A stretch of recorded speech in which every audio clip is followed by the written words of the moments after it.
जिंदगी अगर आज में है, ये बात सही है, जिंदगी आज है, वर्तमान में है, फुल जियो, एंजॉय करो, रोने पीटने मत बिताओ। लेकिन जिंदगी कल में भी तो है। कल नहीं रहोगे क्या? कल भी रहोगे ना। सर एक बात बताओ, आज अगर आपका दिन खराब है, समय खराब है, पैसा नहीं है, किस वजह से? बीते सालों में, अपने पुराने दिनों में आपने भरपूर हरामखोरी करी है, चाहे पढ़ाई में हो, चाहे काम में हो, कहीं भी। इसीलिए तो आज आपके पास पैसा नहीं है। और आज भी वही काम करोगे, उड़ाने वाला काम, क्योंकि जिंदगी ना मिलेगी, हम दोबारा देख करके आए हैं। आज उड़ा दो। सर कल कैसा बीतेगा आपका, ये बताओ। आने वाला तो है ना कल, ये तो पक्का है ना, निकल तो नहीं जाओगे। इसलिए प्लानिंग जरूरी है सर। जिंदगी आज में है, लेकिन कल में भी है और परसों में भी है। तो कल को बेहतर करना है तो उसकी तैयारी आज से करनी पड़ेगी। और आज अगर बेहतर है तो इसका मतलब जरूर है कि पहले ही आपने तैयारी कर ली होगी। और आज अगर घटिया जिंदगी जी रहे हो, इसका मतलब आपने पहले से तैयारी नहीं की है। इस पर बात करने वाले हैं हम आज के सेशन में, फाइनेंशियल प्लानिंग। आज आप पैसा जितना भी कमाते हो सर, बिजनेस से, नौकरी से, जितना भी कम, जितना भी ज्यादा कमाते हो, उस पैसे में से कितना पैसा, कितना परसेंटेज पैसा किस फंड में, किस जगह डाला जाए तो ताकि हम मैक्सिमम रिटर्न निकाला जा सके, ताकि मैक्सिमम कमाई हो सके। आज हम इसी पर बात करने वाले हैं। लेकिन उससे पहले ये जो वर्ड है ना, फाइनेंशियल प्लानिंग, इसका नाम लेते ही मुझे उस कुछ वाहियात फिल्मों का नाम याद आता है, जो फिल्में हमारे देश के युवाओं को, यूथ को बिगाड़ने का भरपूर काम किया है। और लोग बिगड़े भी हैं ऐसी फिल्मों से। फिल्मों का नाम, ये जवानी है दीवानी। भैया जवानी दीवानी है, इस चक्कर में बुढ़ापा खराब कर लेते हैं लोग। जिंदगी ना मिलेगी दोबारा। उस फिल्म का मैसेज क्या था? जिंदगी ना मिलेगी दोबारा, जो मिली है उसी में सब कुछ कर लो। यानी कि आज ही है, बैंक में जितना पैसा है वो सारा खत्म करके पेरिस चले जाओ, इटली चले जाओ, गाड़ी खरीद लो, बंगला खरीद लो, भैया घूमने चले जाओ, इधर घूमो उधर घूमो, क्योंकि कल का पता नहीं कल बचेंगे नहीं बचेंगे।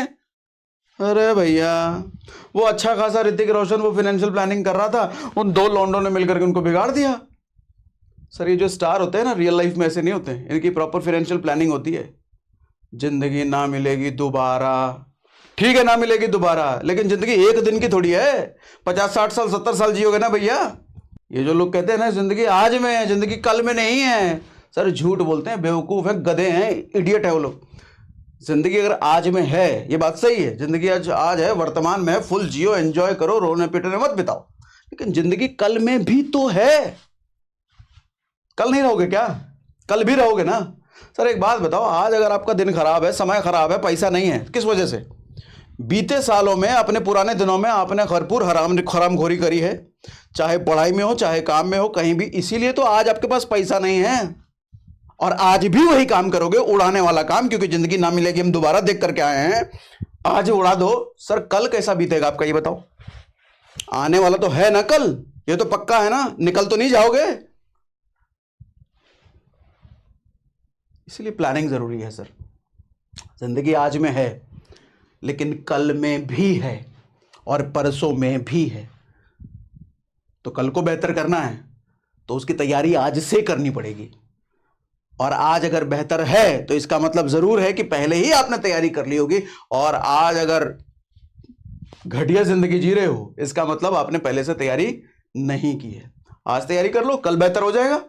इसलिए फाइनेंशियल प्लानिंग करो, ठीक है। और जो ये जिंदगी मिले ना मिलेगी दोबारा, ये जवानी है दीवानी, ऐसी फिल्में होती है ना सर, ऐसी फिल्मों को देख जरूर लो, एंजॉय जरूर कर लो, लेकिन इनकी बातों को ज्यादा सीरियसली मत लो, ठीक है। बढ़े आगे? हाँ चलो बढ़ते हैं आगे। एक सवाल पूछता हूं आपसे। आपको दो लोग ऐसे हैं, जो एक को 30,000 रुपये महीना कमाता है, दूसरा 1 लाख रुपये महीना कमाता है। मैं आपसे पूछता हूं, आफ्टर 30 ईयर्स, 30 साल बाद, किसके पास ज्यादा पैसा होगा? कौन ज्यादा धनी होगा? कौन ज्यादा वेल्थ वाला होगा? आप क्या कहोगे? ये वाला होगा। बिल्कुल गलत। अच्छा, अगर आप कह रहे हो ये वाला होगा तो भी गलत।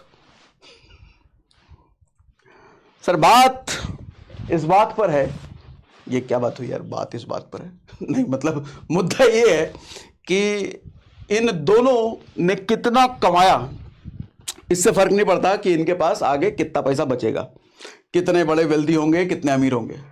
सर खाने के मामले में कहा जाता है कि आपने कितना खाया और क्या खाया, इससे आपका शरीर नहीं बनता। बल्कि आपने क्या और कितना बचाया, शरीर इससे बनता है। उसी तरीके से वेल्थ के मामले में कितना कमाया उससे वेल्थ नहीं बनता, उससे अमीर नहीं बनता आदमी। अमीर इससे बनता है कितना बचाया, कितना इन्वेस्ट किया, उससे अमीर बनता है आदमी। तो इट डजेंट मैटर कि अगर ये 1 लाख कमा रहा है, 1 लाख क्या 10 लाख भी कमा रहा है और ये 30,000 कमा रहा है, फिर भी प्रोबेबिलिटी ये है कि 10 साल बाद ये ज्यादा अमीर हो जाए अगर इसने सही इन्वेस्टिंग की हैबिट डेवलप कर रखी है तो। इट डजेंट मैटर सर ये 1 करोड़ कमा रहा है, 10 लाख कमा रहा है, कितना भी कमा रहा है। हो सकता है 1 करोड़ कमाए गाड़ी खरीद ले, 1 करोड़ कमाए घर खरीद ले, 1 करोड़ का अय्यासी कर ले दुबई जाकर के। समझ रहे हो?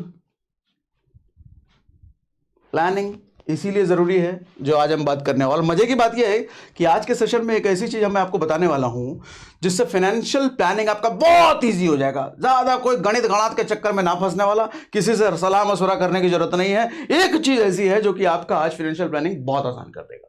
क्या है बताऊंगा अभी। अब एक और सवाल का जवाब दो मुझे। आपको अगर 2 ऑप्शन मिले, सर 1 लाख रुपए वीकली डबल हो के मिलते रहे आपको 4 हफ्तों तक, 1 लाख रुपए हर हफ्ते मिले 4 हफ्तों तक डबल होकर के, एक ही ऑप्शन दिया जाए। दूसरा ऑप्शन 1 रुपया मात्र रोज मिले डबल होके 30 दिनों तक, मतलब 4 हफ्तों तक। 4 ही हफ्तों तक दोनों ऑप्शन मिलने वाला है। इस वाले ऑप्शन में क्या है, 4 हफ्ते तक हर हफ्ते 1 लाख रुपए डबल होके मिलेगा, और इस वाले ऑप्शन में 4 हफ्तों तक हर रोज 1 रुपए डबल होके मिलेगा। सर कोई भी नॉर्मल आदमी, समझदार आदमी ये वाला ऑप्शन चुनेगा। 1 लाख रुपए को 4 हफ्ते तक डबल करो, कितना हुआ? 1 का 2 हो गया अगले हफ्ते, उसका अगले हफ्ते 2 का 4 हो गया, उसका अगले हफ्ते 4 का 8 हो गया, तो टोटल 8 लाख रुपए कमा लिया उस आदमी ने। लेकिन अगर ये वाला ऑप्शन चुनता तो दिखाओ क्या होता है, 1 रुपए रोज का डबल करके।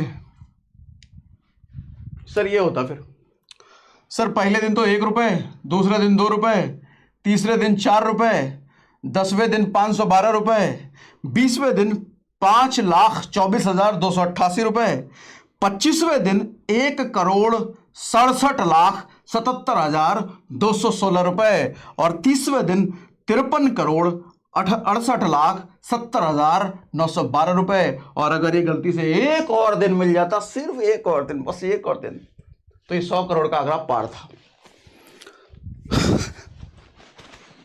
आदमी को लगता है क्या हो जाएगा 2,000 रुपये बचा करके, 2,000 तो बचा रहे हैं, 1,000 बचा के क्या उखाड़ लेंगे, उससे अच्छा 1,000 रुपये का हम तो कपड़ा ना खरीद लें, जुतवा ना खरीद लें, अरे बचा थोड़ा मोबाइल ना ले लें, अगले अगले अगले साल हमको एक बाइक भी लेना है, KTM बाइक, 1-2 हज़ार रुपये बचा करके बाइक ना ले लें, थोड़ा कुछ कॉलेज में धाक जमेगा, ऑफिस जाएंगे तो मजा आएगा, बुलेट ले लेते। यही चलता है ना। क्या होगा 2,000 रुपये बचा करके? जब ज्यादा पैसा कमाने लग जाएंगे 2-3 करोड़ रुपए तब बचाएंगे। अभी तो हमारी इनकम कम है, अभी सैलरी कम है, अभी क्या बचाना, यही सोचते हो ना। सर यहां खेल सिर्फ 1 रुपए का था, 1 रुपया बचाते बचाते बचाते हुए कहां चले गए। हाँ खैर रियल लाइफ में इस तरीके से कंपाउंडिंग मानता हूं नहीं होता, इस तरह का कंपाउंडिंग ऑप्शन नहीं मिलता, लेकिन इसके आसपास भी मिला तो कितना बड़ा ऑप्शन है मालूम। और ऐसे बहुत सारे ऑप्शन है, आज बताऊंगा आपको, डोंट वरी। कहाँ इन्वेस्ट करना है, कैसे इन्वेस्ट करना है, पैसे का कितना भाग किस पर डालना है, बताता हूं आज, रुको सब बताता हूं। फंड एलोकेशन सीखो सर। जितना फंड आपके पास आता है ना, मैं मान लेता हूं आज का सेशन में मैं एग्जांपल लूंगा 30,000 रुपये महीने का। अगर आपके पास 30,000 रुपये महीना आप कमाते हो ना, तो पहली चीज तो ये करो कि सर उसको एनुअल इनकम के हिसाब से, मतलब 30,000 रुपये महीना लगभग 3.5 लाख रुपए के आसपास हो गया वो 3.5 लाख रुपए के आसपास आप अपना एक्सपेंस, इनकम, सेविंग, इन्वेस्टिंग सब कैलकुलेशन करो, तब जाके इन्वेस्टिंग, तब जाके फाइनेंशियल प्लानिंग इजी हो जाएगा। सब बताऊंगा आज कैसे करना है, डोंट वरी। अच्छा यहां पे एक चीज है ना, मैंने 2 वर्ड लिखा है, सेविंग और इन्वेस्टिंग। अक्सर लोग इन दोनों वर्ड को सेम ही समझते हैं। पैसा बचाना, फिर है बचा लिए, बचाना बचाना बचाना। सर पैसा बचाना और पैसा इन्वेस्ट करना ये दोनों ही अलग अलग चीजें होती हैं, बताता हूं, अभी इस पर भी बताऊंगा। और मंथली मत करो, 30,000 रुपये महीना कमा रहे हैं, 2,000 इसमें, 3,000 इसमें, 1,000 उसमें, 500 इसमें, 600 उसमें, ऐसा नहीं करो सर, प्लानिंग प्रॉपर नहीं हो पाएगी भाई। ये छोटे लोगों का काम है सर, मंथली, दिहाड़ी। बिजनेसमैन एनुअल सोचता है, एनुअल टर्नओवर कितना है। भले ही नौकरी करते हो आज, भले ही आपका काम हो सकता है आप कम इनकम वाला काम कर रहे हो, लेकिन सोच रखो ना धंधे वाली, प्लानिंग उस तरीके से करो ना जो धंधे वाला प्लानिंग करता है। आज ना कल फिर वैसे सोचते सोचते बन भी जाओगे। चलो आगे बढ़ते हैं। अब जैसे मैं 30,000 रुपये पर मंथ के सैलरी के हिसाब से एग्जाम्पल ले रहा हूं, तो सर साल का हो जाता है 3.5 लाख रुपए एनुअली। अब इसको कितना कितना परसेंट कहाँ कहाँ डालना चाहिए सर, वो पूरा आपको समझाता हूं। सर सबसे पहली चीज 5% आपकी इनकम का सालाना की बात कर रहा हूं, 5% आपका जाना चाहिए हेल्थ इंश्योरेंस में। आप कहोगे यहाँ इन्वेस्टिंग तो बता नहीं रहे हो, इंश्योरेंस खरीदवा रहे, एजेंट हो गया? एजेंट नहीं है हम हम आपको बस सलाह देने का काम कर रहे हैं। वैसे लिंक हमने डिस्क्रिप्शन में दे रखा है, हेल्थ का भी लाइफ का भी, उससे खरीदो ना खरीदो भैया, कहीं भी जाकर खरीदो, अंडमान निकोबार में जाकर खरीद लो, बंगाल के खाड़ी में जाकर खरीद लो, कहीं भी खरीदो, लेकिन ये दो चीज हेल्थ इंश्योरेंस और लाइफ इंश्योरेंस तो आपकी लाइफ में होनी ही चाहिए।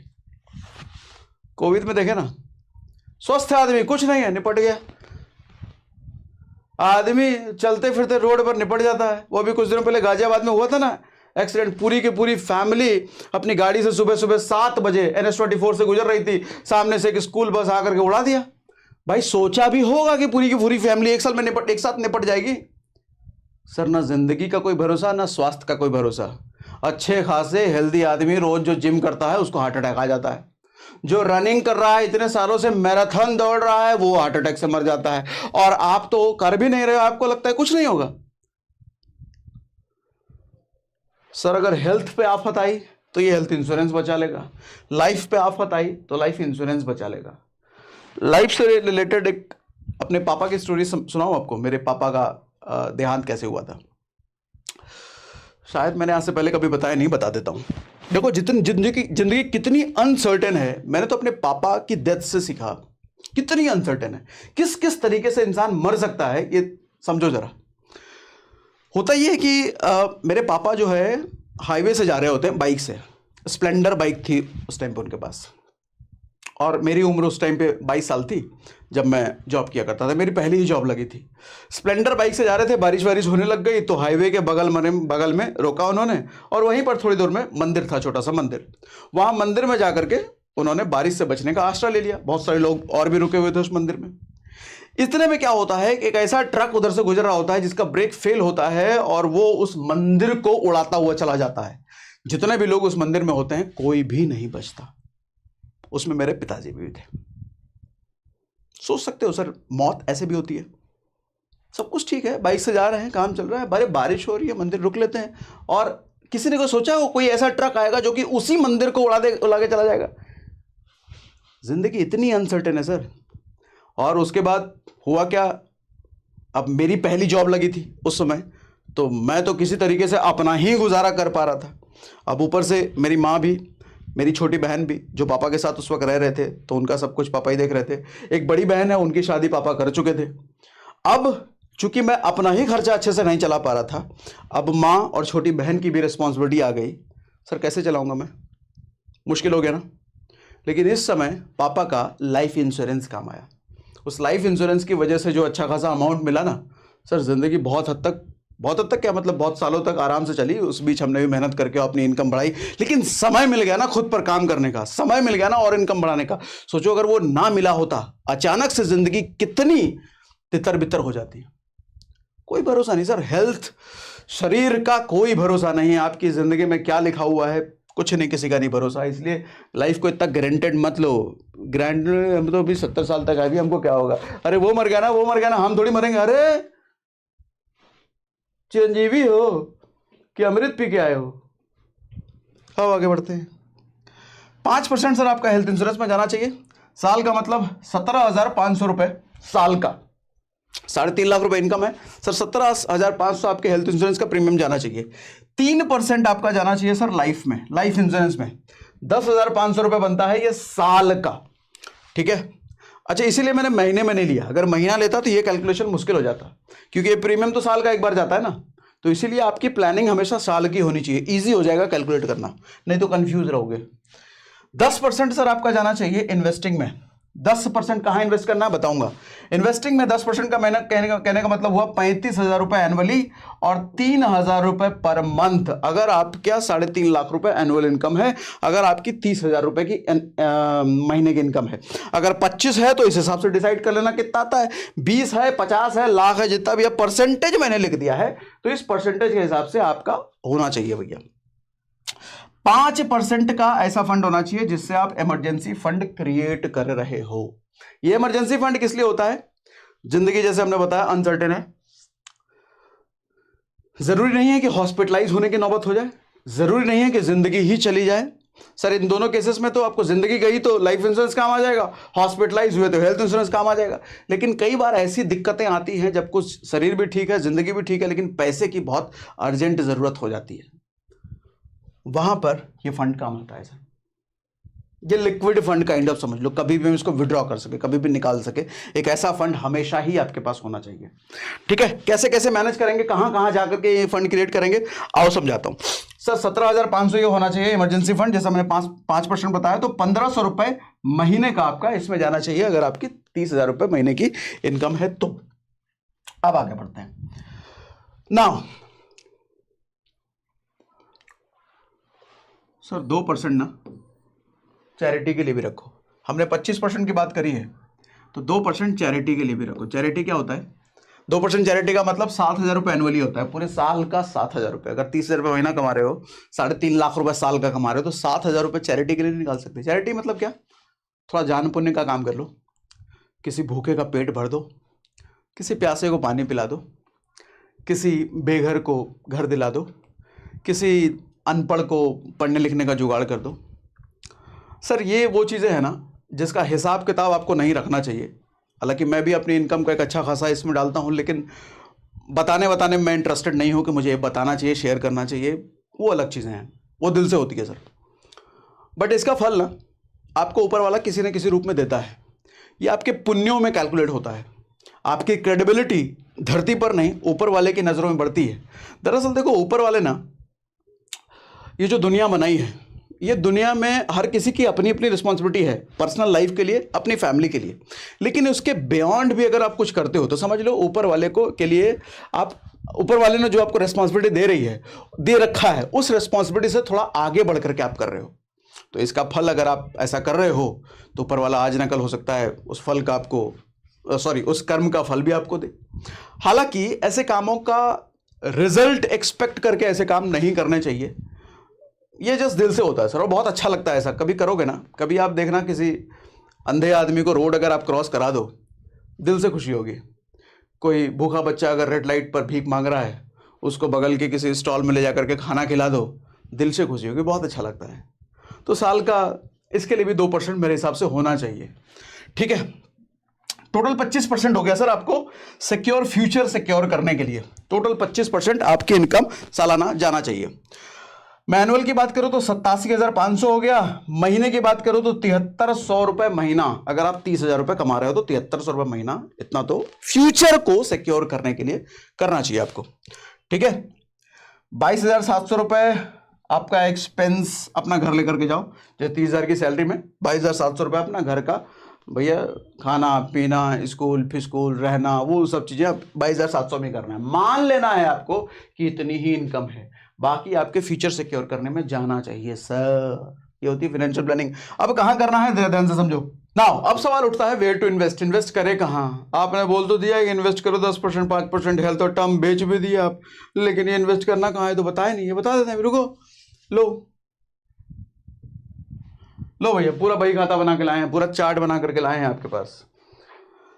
देखो भैया, ये कुछ इन्वेस्टिंग ऑप्शंस हैं अपने पास। इनमें से गरीब लोगों का इन्वेस्टमेंट, पहला इन्वेस्टमेंट ये होता है एंडोमेंट प्लान में। ये मेरे हिसाब से सबसे घटिया इन्वेस्टमेंट है। इससे घटिया इन्वेस्टमेंट कुछ हो नहीं सकता। इससे घटिया रिटर्न आपको, मुझे नहीं लगता कोई दूसरा देता होगा। अच्छा, ये ट्रस्टेड, भारत का 90% इंसान, 90% जनता, स्पेशली जो छोटे शहरों या छोटे गांव में है, भैया इधर इन्वेस्ट करते हैं। और ये सबसे घटिया इन्वेस्टमेंट मैं कह रहा हूं। ये एंडोमेंट प्लान क्या होता है? लाइफ इंश्योरेंस के नाम पे आपको ये बेचा जाता है। जीवन अगम, जीवन निगम, जीवन आनंद, जीवन लेटंग, जीवन उधर, जीवन, मैं किसी कंपनी का नाम नहीं ले रहा हूं, ऐसे ही प्लान होते हैं। Secure plan, double income plan, money back plan, ऐसे ऐसे रूपों में आता है। ये सबसे घटिया होते हैं सर। मनी बैक सुनते, डबल इनकम गारंटीड, आदमी होता वो उछल पड़ता, अरे वो गारंटी इनकम मिल रहा है, डबल मिल रहा है, यही बहुत बढ़िया है सर। डबल कितने साल में दे रहा है वो? 20 साल, 25 साल, 30 साल में। उस डबल करके इन्फ्लेशन बता भी आपको, सर 7%, 8%, 10%, कईयों में तो 15%, कईयों में 20% का इन्फ्लेशन है, महंगाई है, और वो 20 साल में डबल करके दे रहा है, तो कितने % का एनुअल रिटर्न मिला आपको पता है आपको? सर पैसा घटा के मिल रहा है वो आपको। अब आप कहोगे अरे उसके साथ लाइफ इंश्योरेंस भी मिल रहा है। लाइफ इंश्योरेंस के लिए मैंने बताया ना, दूसरा लो, टर्म इंश्योरेंस लो भैया, सिर्फ 10,000 रुपए में आपको 10,000 रुपए सालाना में आपको 1 करोड़ से ऊपर का इंश्योरेंस मिल जाता है उसमें। और इधर अगर 10,000 रुपए सालाना दोगे ना सर, इतू सा का इंश्योरेंस मिलता है, क्योंकि ये सेविंग है ना। सर देखो, ये कंपनियों के प्रॉफिट के लिए बनाया जाता है, लोगों के प्रॉफिट के लिए नहीं है ये। आदमी, अगर आप सच में आप इंश्योरेंस लाइफ को कवर करने के लिए लेना चाहते हो, तो टर्म इंश्योरेंस के अलावा कोई दूसरा ऑप्शन आपको देखना ही नहीं चाहिए, देखना ही नहीं चाहिए। किसी भी कंपनी में 90% प्लान ये होते हैं। टर्म इंश्योरेंस तो 1-2 बना करके रखते हैं कंपनियां, क्योंकि टर्म इंश्योरेंस में कंपनी का कम फायदा है, लोगों का ज्यादा फायदा है। इन वाले प्लान में कंपनियों का ही फायदा है, लोगों का तो है ही नहीं, लोगों का तो नुकसान है। ठीक है, तो इंश्योरेंस की आड़ में ये बेचा जाता है। हालांकि आपको अजीबोगरीब लॉजिक दिए जाते हैं एजेंट के द्वारा आपको, 3,000%, 10,000%। मुझे तो एक मेल आई थी, सर आपने इंश्योरेंस को गलत बोल दिया, वो वाला इंश्योरेंस को सर उसमें हम 3,00,000% लोगों को दे रहे हैं। हमको 3,00,000%, बाप रे बाप, अंबानी को पता चल जाए तो इसके घर में हमला बोल दो, 3,00,000% दे रहा है। लॉजिक तो इतने ऊट पटांग, भैया क्या करो, चल रहा है। लेकिन कोई भी एंडोमेंट प्लान नहीं लेना, बिल्कुल भी नहीं। मैंने ले लिया इसको भी 6% के आसपास। हालांकि 6% होता नहीं है, 5%, 4%, कई तो इतने घटिया हैं 3%, 2.5% भी देते हैं। तो 6% भी बहुत ज्यादा है, इतना भी नहीं मिलता। और दिक्कत यह है कि कैलकुलेशन भी नहीं कर सकते इसका, ऐसे ऐसे प्लान है आप नहीं कैलकुलेट कर सकते। जो एजेंट आपको बेचने आया वो भी कैलकुलेट नहीं कर सकता। 6% लिख दिया है खुश करने के लिए, लेकिन होता नहीं है इतना। एक आरडी ऑप्शन होता है भैया, जो 6% आपको महीने का देता है। रिकरिंग डिपॉजिट हर महीने हम बैंक में खुलवाते हैं। पोस्ट ऑफिस में जाओगे तो 7% के आसपास मिल जाता है। गोल्ड में डालोगे तो लगभग 7%, 8% के आसपास गोल्ड में मिल जाता है। इंडेक्स फंड में आप जाओगे तो भैया 15% आपको मिल जाता है। देखो, इंडेक्स फंड की जब मैं बात कर रहा हूं तो घबराना मत, डरना मत। मैं जब स्टॉक मार्केट की बात कर रहा हूं तो घबराना मत। आज ज्यादातर लोगों को because of internet, because of YouTube, लोगों को यह समझ में आ चुका है कि स्टॉक मार्केट जितना ज्यादा रिटर्न उनको कमा के दे सकता है, मुझे नहीं लगता कि शायद दुनिया में कोई दूसरी जगह हो जितना रिटर्न इससे निकाला जा सकता है। अब लोग ये जान तो चुके हैं लोग, फिर भी लेकिन डरते हैं इसमें इन्वेस्ट करने से, क्योंकि प्रॉपर नॉलेज नहीं होती, प्रॉपर ट्रेनिंग नहीं होती। उनको डर है कि उनका लगाया हुआ पैसा भी कहीं डूब ना जाए, जो कि सही डर भी है। अच्छा, इस डर को बढ़ावा और देते हुए कई सारे स्कैम्स भी चलते हैं। बहुत सारे टेलीग्राम ग्रुप्स ऐसे हैं जिनका कोई माई बाप नहीं, जिनको कौन चला रहा है किसी को कुछ नहीं पता। उनके किस तरह के उनका एजुकेशन है, कितने वो इस चीज के लिए एलिजिबल है सजा सलाह देने के लिए, कुछ नहीं पता। वो ट्रेडिंग में आपको सलाह दे रहे हैं, इतने पे खरीदो, इतने पे बेचो। स्टॉक में आपको रिकमेंड कर रहे हैं, ये स्टॉक खरीदो, ये स्टॉक बेचो। और ज्यादातर केस में लोग उसमें लुटते हैं, बर्बाद होते हैं। इसलिए लोगों का डर और भी बढ़ जाता है। ऐसे केसेस में बहुत मुश्किल है किसी और के कहे पर स्टॉक इन्वेस्टिंग, अपना पैसा स्टॉक मार्केट में डालना बहुत रिस्की है। अब इस बड़ी समस्या का समाधान आपको देता है लिक्विड। लिक्विड एक ऐसा ऐप है, एक ऐसी कंपनी है जो कि सेबी रजिस्टर्ड है और आपको ये स्टॉक रिकमेंड करती है, कौन सा स्टॉक खरीदना है, कौन सा स्टॉक कब बेचना है, कब खरीदना है, इनफैक्ट ट्रेड कब लेना है, कौन सा खरीद के कौन सा कब बेचना है, short term, long term, portfolio management, आपको सब कुछ करने में ये लिक्विड हेल्प करता है। और सबसे अच्छी बात जो मैंने कहा, सेबी रजिस्टर्ड है। सेबी कौन है भैया? स्टॉक मार्केट के माई बाप, स्टॉक मार्केट जिनको जो रेगुलेट करते हैं वो सेबी रजिस्टर्ड है। इस पर इसलिए इन पर ट्रस्ट किया जा सकता है, बाकी का तो कुछ भरोसा नहीं है। इनफैक्ट लिक्विड ने अब एक अच्छा ऑफर भी निकाला है। अगर आप इनका 999 का प्लान बाय करते हो तो ये आपको पूरे 1 महीने के लिए शॉर्ट टर्म इन्वेस्टमेंट के लिए स्टॉक्स रिकमेंड करेंगे। इनफैक्ट अगर आप ट्रेडिंग करना चाहते हो तो आपको ट्रेड्स भी रिकमेंड करेंगे। मजे की बात यह है कि पिछले 4 महीनों में इन्होंने अपने इन्वेस्टर को 130% का रिटर्न भी कमाया है। और मजे की बात ये सारे रिकमेंडेशंस आपको आपके व्हाट्सएप पर मिलेगा। इनके इस 999 प्लान के साथ साथ आपको इनके एक्सक्लूसिव वेबिनार का भी एक्सेस मिलता है, जहां पर ये आपको सिखाते भी हैं कि आपको स्टॉक मार्केट में एक्सपर्ट कैसे बनना है, सही इन्वेस्टिंग, सही ट्रेडिंग कैसे करनी है। स्टॉक मार्केट इन्वेस्टिंग की जर्नी को आसान बनाना है, ट्रेडिंग से पैसे भी कमाने हैं, तो लिक्विड में रजिस्टर करने का लिंक हमने डिस्क्रिप्शन में दे रखा है, तो रजिस्टर कीजिए और एंजॉय कीजिए। सो अब हम फाइनेंशियल प्लानिंग के ऑप्शंस पर बात कर रहे हैं। ये 5 ऑप्शंस मैंने आपके सामने रखे। ज्यादातर लोग जो इसमें इन्वेस्ट करते हैं, मैक्सिमम लोग तो भैया शुरुआत में ही इसको पकड़ लेते हैं और ये बड़ा लंबा लंबा प्लान होता है 15 साल 20 साल का, तो कुछ कर भी नहीं सकते। तो खैर हमने इसको भी ले लिया है। देखो, अगर 5 साल के लिए हम ऑप्शन बात करते हैं, 5 साल के लिए अगर आप 3,000 रुपए, हमने बात क्या करी थी, इन्वेस्ट कितना करना है भैया? 3,000 रुपए। तो 3,000 रुपए पर मंथ अगर हम 5 साल के लिए किसी एंडोमेंट प्लान में डाल रहे हैं, वो फर्जी वाला इंश्योरेंस, एकदम फर्जी 2 नंबर का, जो नहीं लेना चाहिए और ज्यादातर लोग वही लेते हैं। बढ़िया वाला है कौन सा है? Term insurance. कहीं से भी लो लेकिन टर्म लो, ये मत लो। लेकिन ले लिया तो क्या होता है, चलो 6% मान लिया, 5 साल में भैया ये आपको देगा 2.1 लाख, जो कि बिल्कुल नहीं देगा। ये क्या बात हुआ? मैं कह रहा हूं देगा, फिर कह रहा हूं बिल्कुल नहीं देगा। बिल्कुल नहीं इसलिए देगा सर क्योंकि मैं 5 साल की बात कर रहा हूं। इनका एंडोमेंट प्लान जो होता है 5 साल वो मनी बैक वाला ही होता है, जो कि 5 साल में देंगे। ज्यादातर प्लान तो आपको 5 साल में कुछ देंगे नहीं, ये 15 साल 20 साल वाले होते हैं। तो शॉर्ट टर्म वाला जो इनका प्लान होता है उसमें 6% भी नहीं मिलता है। उसका कैलकुलेशन अगर आप ढंग से निकालोगे तो 3.5%, 4%, जो कि आप कैलकुलेट कर ही नहीं सकते। एजेंट भी आपको कैलकुलेट करके नहीं बता सकता। अच्छा, एजेंट कुछ तीसरी दुनिया वाले, जैसे मैंने बताया ना, 3000%, 10,000% कैलकुलेट करके आपको बता देंगे, जिसको वेरीफाई आप कर नहीं सकते क्योंकि इतनी नॉलेज एक आम इंसान को होती नहीं है। बट इन रियलिटी जो 5 साल के लिए होता है इनका 3.5%, 4% के आसपास ही रिटर्न होता है। तो इसलिए मैंने नॉट रियल भी कह दिया। लॉकिंग होती है, पैसा लॉक रहता है। तो खैर 2 लाख मान लिया हमने। आरडी में डालते हो, ये एक अच्छा इन्वेस्टमेंट है। इसमें करना चाहिए नहीं करना चाहिए बताऊंगा अभी। चलो बता ही देता हूं यार। देखो सर, रिकरिंग डिपॉजिट वैसे तो आपको 6% दे रहा है, लेकिन ये मालूम किस लिए आता है? ऐसे ही नहीं आता है। लोग कहते हैं एफडी बेकार है, आरडी बेकार है। सर बेकार है ठीक है, कुछ टर्म्स में बेकार हो सकता है, लॉन्ग टर्म में बेकार हो सकता है, लेकिन शॉर्ट टर्म में इमरजेंसी फंड क्रिएट करने वाला जो मैंने बताया सर, इससे बढ़िया ऑप्शन नहीं है। इमरजेंसी फंड क्रिएट करना है तो सेविंग अकाउंट में मत रखो, घर में मत रखो, आरडी में डालो, रिकरिंग डिपॉजिट में। भले ही 6% दे रहा है, कुछ तो दे रहा है, ये इन्फ्लेशन के बराबर तो चल रहा है। इन्फ्लेशन भी 6-7%, ये भी 6-7%। तो आपका पैसा बढ़ भले ही नहीं रहा लेकिन मर भी नहीं रहा। सेविंग अकाउंट में रखोगे तो 4%, आपका पैसा मर रहा है दिन ब दिन। घर में रखोगे तो वो वैसे ही मर रहा है। तो इसलिए अच्छा है, लिक्विड है, कभी भी आप निकाल सकते हो। इमरजेंसी फंड है ना भैया, कभी भी निकालने की जरूरत हमारे को चाहिए, पड़ सकती है। तो आरडी एक बढ़िया ऑप्शन है। 5 साल 2 लाख रुपए, 2.1 लाख मिलेगा सर। पोस्ट ऑफिस आपको देता है 7%, 2.16 लाख अगर 5 साल के लिए छोड़ोगे। अब आप ये मुझसे पूछ सकते हो सर, पोस्ट ऑफिस 7 दे रहा है, आरडी 6 दे रहा है, तो मैं पोस्ट ऑफिस को क्यों नहीं कह रहा हूं इमरजेंसी फंड क्रिएट करने के लिए? रीजन ये है कि सर पोस्ट ऑफिस भी आज के टाइम में आसान हो चुका है पैसा विड्रॉ करना, लेकिन आरडी जितना नहीं है। आप बहुत इजी है, आपके मोबाइल ऐप में ये ऑप्शन मिल जाता है। पोस्ट ऑफिस का मोबाइल ऐप ऑप्शन मिला है कि नहीं मिला है मैंने आज तक नहीं देखा, क्योंकि मैं इसमें इन्वेस्ट करता नहीं हूं। ठीक है, तो वो देख लेना। मेरे हिसाब से ये आसान है, पैसे विड्रॉ करना ही आसान है, रात बेरात कभी भी निकाल लो। इसमें थोड़ा ये मुश्किल है, इसीलिए मैंने बोला। और वैसे भी देखो, इमरजेंसी फंड शॉर्ट टर्म के लिए होता है, लॉन्ग टर्म के लिए तो फिर हम उधर जाएंगे इंडेक्स फंड की तरफ। शॉर्ट टर्म की बात जहां है, तो शॉर्ट टर्म में देखो ना, 5 साल में 2.1 लाख मिल रहा है और इसमें 2.16 लाख मिल रहा है, तो बहुत ज्यादा डिफरेंस नहीं है। पर्पस क्लियर होना चाहिए सर। पर्पस देखो, इमरजेंसी फंड है, पर्पस ये इन्वेस्टमेंट नहीं है। इन्वेस्टमेंट के पर्पस में मैं उधर जाऊंगा, आता हूं उस पर भी, रुको। ठीक, गोल्ड में डालोगे तो भैया भी वही 7% के आसपास। हालांकि गोल्ड भी मैं तो इन्वेस्ट नहीं करता गोल्ड में, बहुत रीजन है। कभी डेडिकेटेड वीडियो बना दूंगा गोल्ड पर, तो उसमें समझाऊंगा गोल्ड में क्यों इन्वेस्ट नहीं करते। ये बेस्ट है सर। इंडेक्स फंड, मैं म्यूचुअल फंड की बात नहीं कर रहा। इंडेक्स फंड और म्यूचुअल फंड में क्या डिफरेंस है?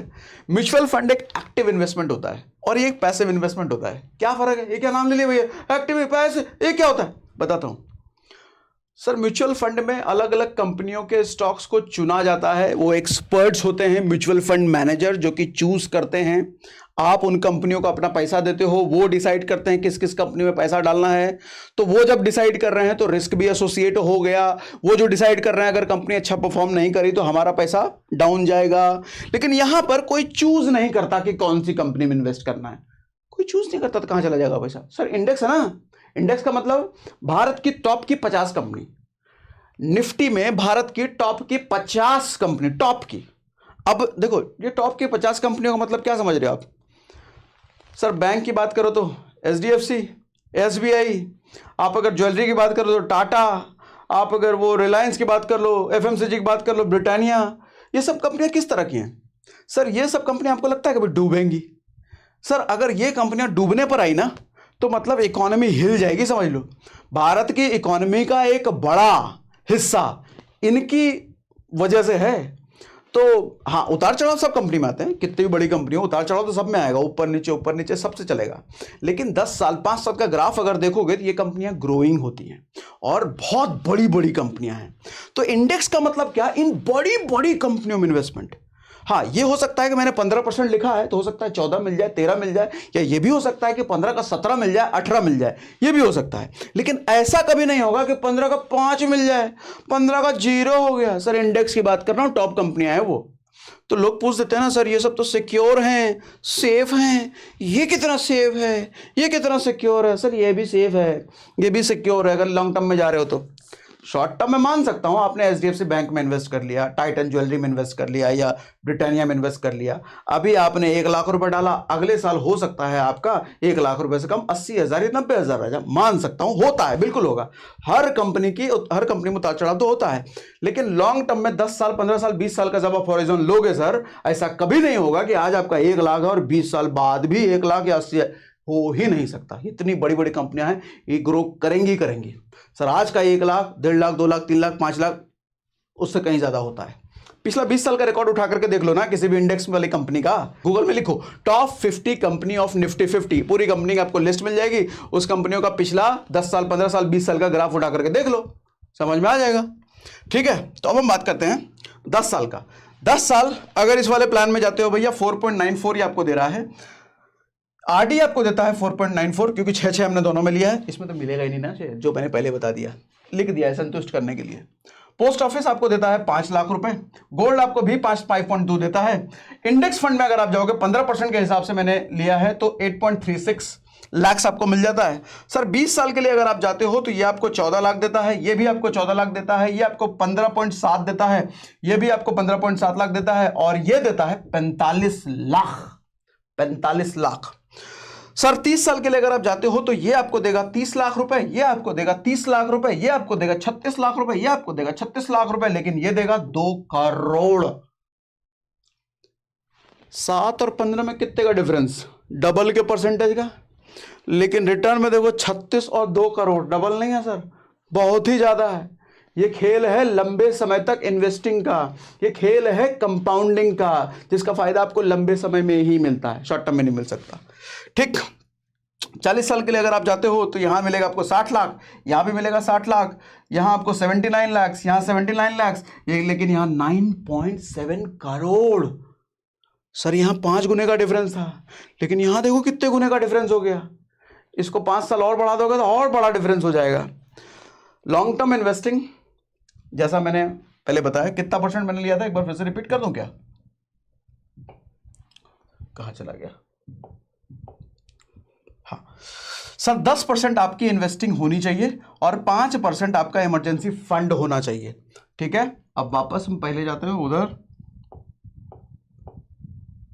हाँ सर, 5% जो इमरजेंसी फंड क्रिएशन वाला है, मेरे हिसाब से ये सबसे बढ़िया ऑप्शन है, और 10% जो हमने इन्वेस्टिंग वाला बोला, ये सबसे बढ़िया है। चूंकि मैं इंडेक्स फंड की बात कर रहा हूं, म्यूचुअल फंड की बात नहीं कर रहा, ये दोनों ही अलग हैं। ठीक है, इंडेक्स फंड मतलब फिक्स है, टॉप की 50 कंपनी। म्यूचुअल फंड कहीं भी किसी भी जगह हो सकता है। ठीक, तो हो गया कि और भी है भैया, देखें आगे, इतना ही है, पूरा समझे कि नहीं समझे। अच्छा एक बात और, मैं जब लोगों को कहता हूं ना कि 20 साल 30 साल 40 साल के लिए इन्वेस्ट करो, तो आदमी का मालूम कंसर्न क्या होता है, कहता है इतने साल तक हम बचेंगे, नहीं बचेंगे तो फिर क्या होगा। फिर मैं कहता हूँ टर्म प्लान ले लो, नहीं बचोगे तो कम से कम फैमिली को पैसा तो मिल जाएगा।